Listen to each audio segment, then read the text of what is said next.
Bismillahirrahmanirrahim. Assalamualaikum warahmatullahi wabarakatuh.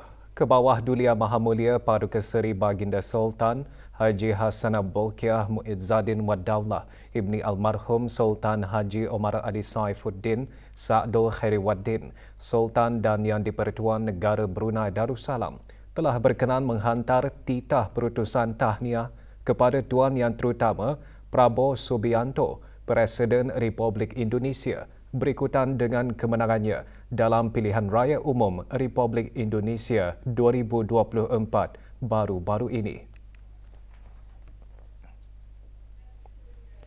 Mesyuarat pertama dari musim permesyuaratan ke-20 Majlis Mesyuarat Negara bersidang bagi hari ke-16 kemarin dengan meluluskan peruntukan bagi Kementerian Kesihatan. Langkah bagi menangani demensia antara isu yang mula-mula dibahaskan. Ketiga memberikan ulasan lanjut mengenai isu yang dibangkitkan oleh Yang Berhormat Pihin Orang Kaya Indra Pahlawan Dato' Seri Setia Haji Awang Suyoy bin Haji Osman, Yang Berhormat Dato' Seri Setia Dr. Awang Haji Muhammad Hisham bin Haji Jaafar, Menteri Kesihatan menjelaskan kementerian tersebut sentiasa menyediakan sistem kesihatan dan prasarana yang mudah diakses dan saksama serta berkualiti tinggi kepada seluruh penduduk di negara ini.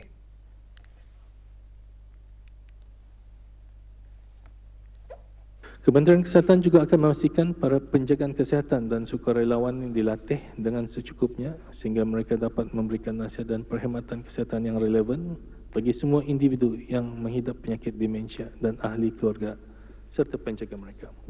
Dan Kementerian Kesihatan melalui Pusat Promosi Kesihatan bekerjasama rapat dengan pelbagai agensi kerajaan seperti Pusat Kegiatan Warga Emas, short for PAKWE, di seluruh negara. Pertubuhan Warga Emas dan Pertubuhan Bukan Kerajaan Demensia Brunei ialah sebuah NGO untuk meningkatkan kesedaran tentang demensia dan melaksanakan intervensi dan aktiviti-aktiviti yang berkaitan dengan demensia. Berhubung cadangan penempatan jururawat di sekolah-sekolah secara sepenuh masa yang dikemukakan oleh Yang Berhormat Awang Zainul bin Muhammad, Menteri Kesihatan seterusnya menjelaskan.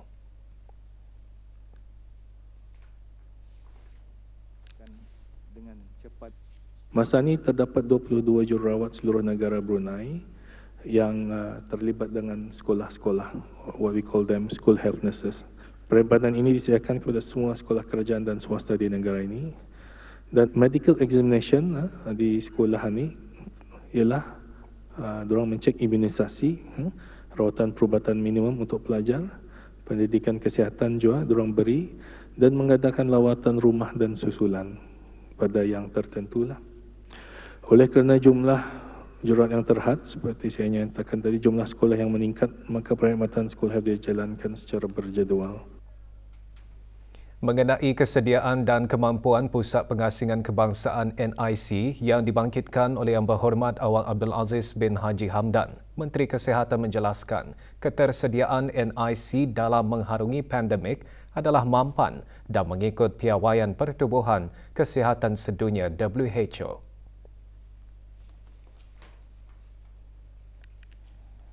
Di NIC ini juga untuk makluman dia ada operating theatre juga, ada untuk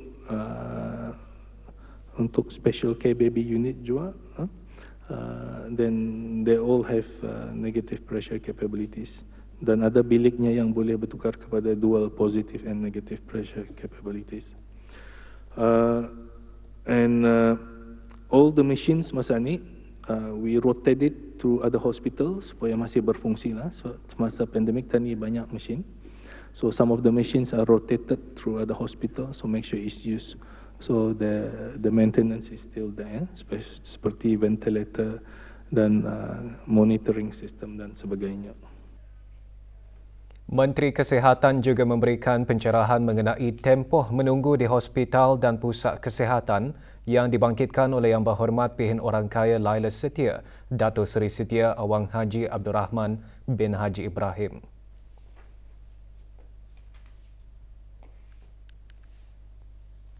Perjumpaan doktoran ini dibagikan kepada dua kategori lah pusat kesihatan.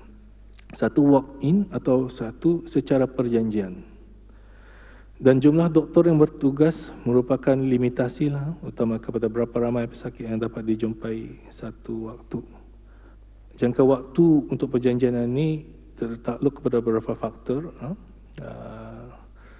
Misalnya jika pesakit diabetes, jika paras gulanya itu tidak terkawal, lama tak lagi daripada 10 minit tu mengenai dengan perjanjian berjadualan ini.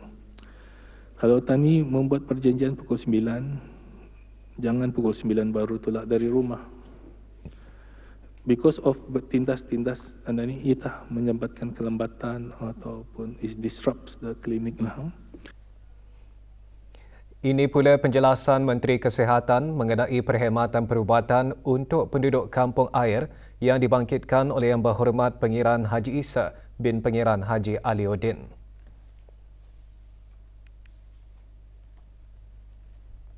Tahun lepas, panggilan di Kampung Air mencatatkan 154 panggilan. Dan pada tahun ini, setakat ini 40 panggilan lah. Jadi, masa ni kita ni ada 2 bot ambulans dan 2 temuai. Dari statistik ini, usulnya masih mencukupi.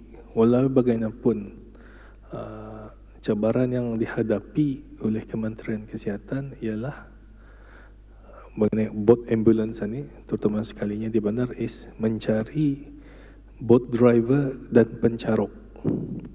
We need driver dan pencarok yang familiar with kampung air. Juga mendapat respon Menteri Kesihatan penguatkuasaan Akta Kesihatan Awam Makanan bagi kawalan serangga yang dibangkitkan oleh Yang Berhormat Awang Saleh bin Haji Osman.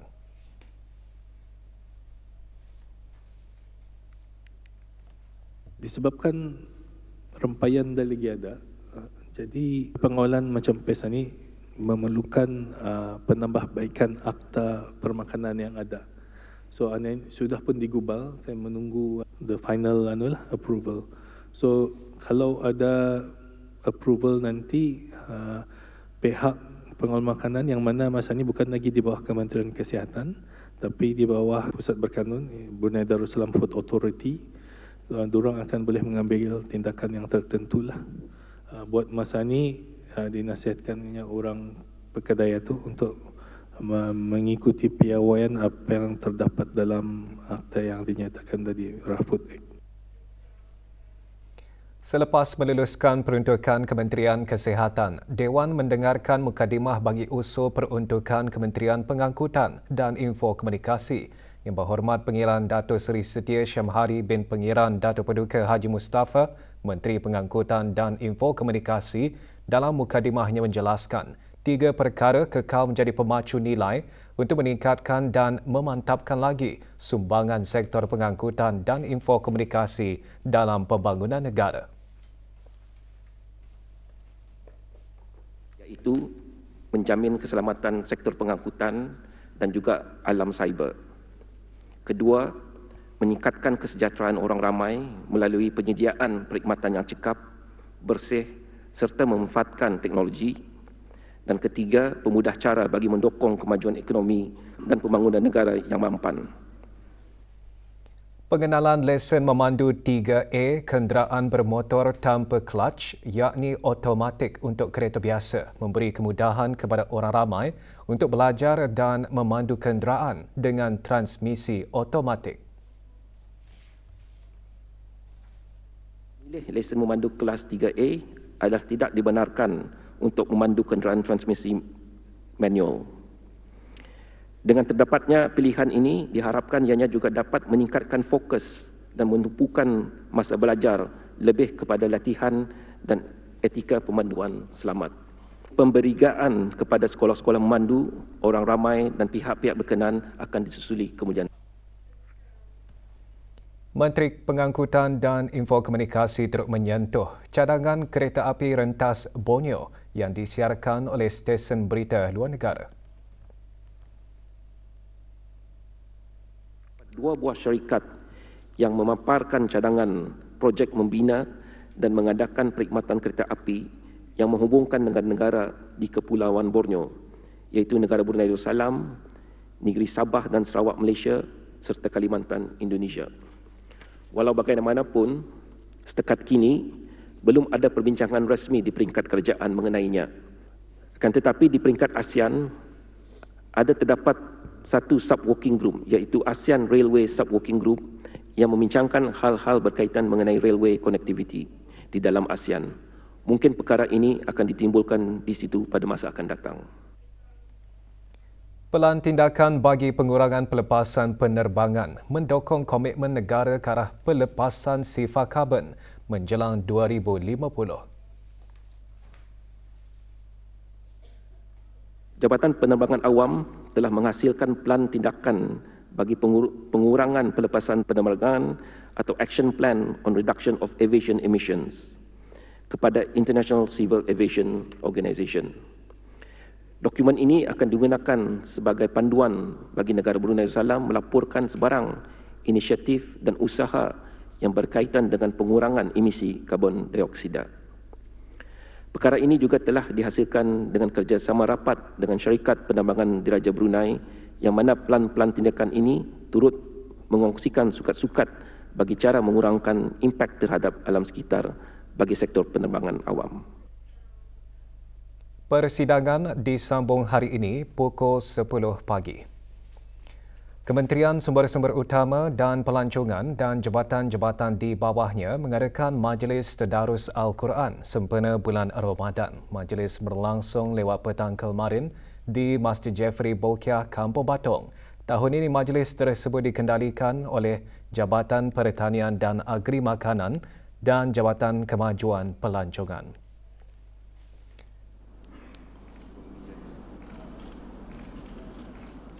Hadir yang berhormat Datuk Seri Setia Dr. Awang Haji Abdul Manaf bin Haji Matusin, Menteri Sumber-Sumber Utama dan Pelancongan. Juga diadakan penyerahan sumbangan wakaf daripada kementerian berkenaan berupa peralatan-peralatan bagi kegunaan masjid tersebut. Majlis seumpamanya diadakan setiap tahun dengan hasrat dapat mengeratkan silaturahim antara kalangan para pegawai, kaki tangan serta jemaah masjid dan penduduk kampung.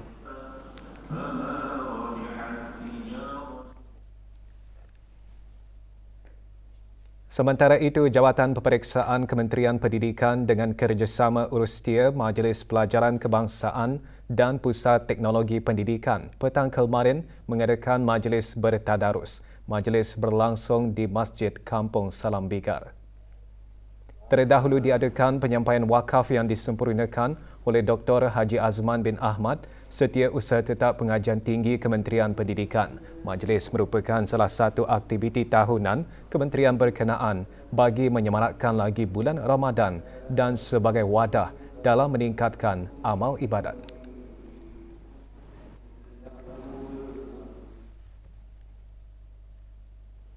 Kementerian Hal Ehwal Agama melalui rombongan pegawai dan kaki tangannya lewat petang kemarin mengadakan majlis tadarus di Masjid Kampung Sungai Buloh. Hadir Awang Haji Muhammad Rosli bin Haji Ibrahim, Setiausaha Tetap Kementerian Hal Ehwal Agama. Majlis diikuti dengan tadabbur Al-Quran dan disusuli dengan tadarus Al-Quran. Rombongan tadarus pegawai dan kaki tangan Kementerian Hal Ehwal Agama seterusnya akan mengunjungi Masjid Haji Abdul Azim di Kampung Luagan Duduk Daerah Tutong pada Ahad ini.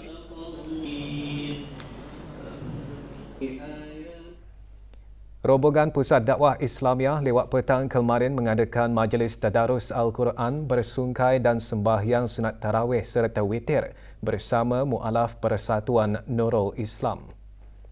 Majlis dikendalikan oleh Pusat Dakwah Islamiah melalui bahagian pembangunan Mu'alaf. Kebajikan Mu'alaf diadakan di Pusat Dakwah Islamiah. Mengetuai rombongan Pengiran Nur Hayati binti Pengiran Haji Kasharan, Ketua Bahagian Penyebaran Dakwah Pusat Dakwah Islamiah.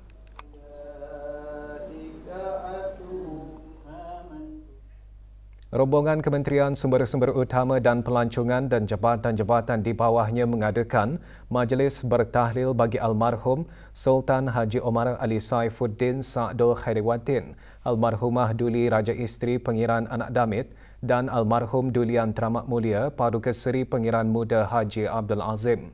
Majlis diadakan di Kubah Makam Diraja kemarin.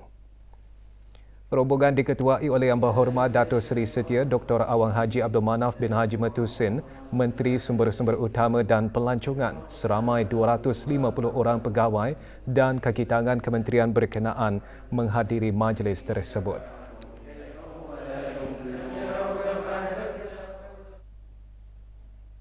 Sementara itu, Bank Islam Brunei Darussalam BIBD bersama kumpulan syarikat bank berkenaan petang kemarin juga mengadakan majlis yang sama. Majlis berlangsung di Kubah Makam Diraja.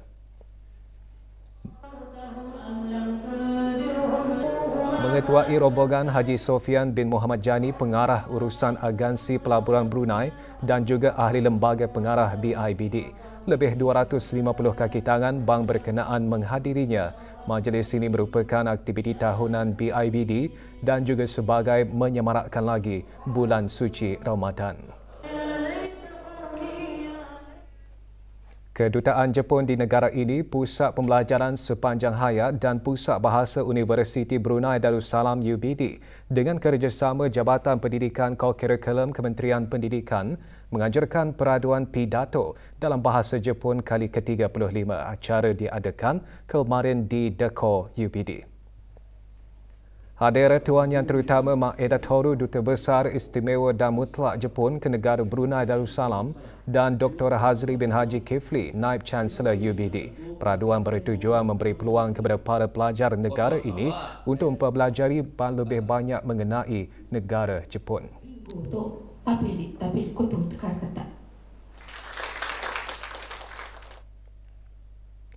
Lebih 1,000 anak yatim yang berdaftar di Jabatan Pembangunan Masyarakat JAPIM Kementerian Kebudayaan Belia dan Sukan menerima sumbangan derma secara berasingan di 3 daerah.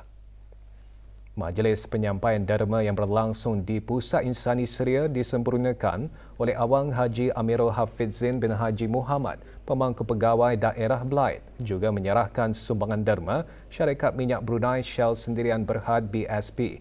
Syarikat-syarikat swasta dan persatuan-persatuan di daerah tersebut turut menyerahkan sumbangan berjumlah RM1,500.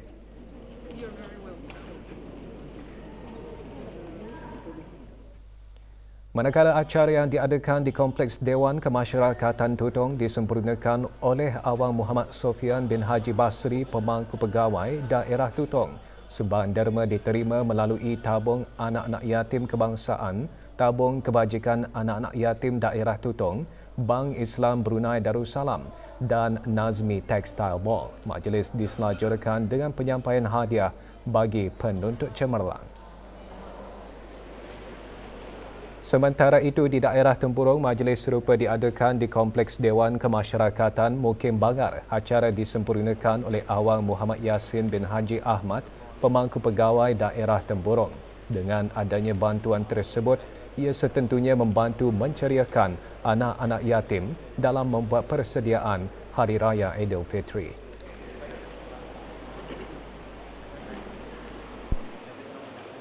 Saya rasa bersyukur atas sumbangan Ani dan berterima kasih arah orang ramai sebab prihatin arah kami anak-anak yatim. Sumbangan Ani dapat membantu saya dalam perbelanjaan sekolah dan hari raya. Saya ingin mengucapkan penghargaan terima kasih kepada yang memberi sumbangan dan saya sangat gembira kerana dapat menerima sumbangan Ani dan akan saya gunakan nanti untuk pembelanjaan yang saya perlukan. Badan Sukarelawan Belia Da'i dan Urustia Program Keagamaan Belia, Pusat Dakwah Islamiah mengendalikan program Siri Tadabbur Al-Quran 7.0 bagi minggu pertama. Program dikendalikan di Pusat Dakwah Islamiah Kampung Pulai. Kuliah Tadabbur minggu pertama bertajuk Go Back to Allah, petikan dari surah Kaf disampaikan antara lain menyentuh gambaran perihal golongan orang yang bertakwa dan orang-orang yang kafir. Juga diadakan segmen khas perkongsian cinta Al-Quran. Program diharap dapat mendidik masyarakat memahami makna yang terkandung dalam Al-Quran. 5 buah premis perniagaan didapati melanggar Akta Kawalan Harga Penggal 142 semasa pemeriksaan bersepadu bulanan yang dijalankan oleh Jabatan Perancangan Ekonomi dan Statistik JPS Kementerian Kewangan dan Ekonomi di daerah Tutong baru-baru ini. Hasil pemeriksaan, JPES mengeluarkan 3 notis amaran bagi kesalahan menjual minyak masak melebihi harga maksimum yang ditetapkan dan tidak mempamerkan tanda harga bagi barangan yang dijual. 2 buah premis perniagaan juga dikenakan kempam berjumlah RM500 setiap sebuah premis kerana tidak mematuhi Akta Kawalan Harga Penggal 142. Sementara itu, 20 unit alat sukak dan timbang digunakan bagi tujuan perdagangan didapati sah, tepat dan berdaftar dengan unit sukatan dan timbangan SDT.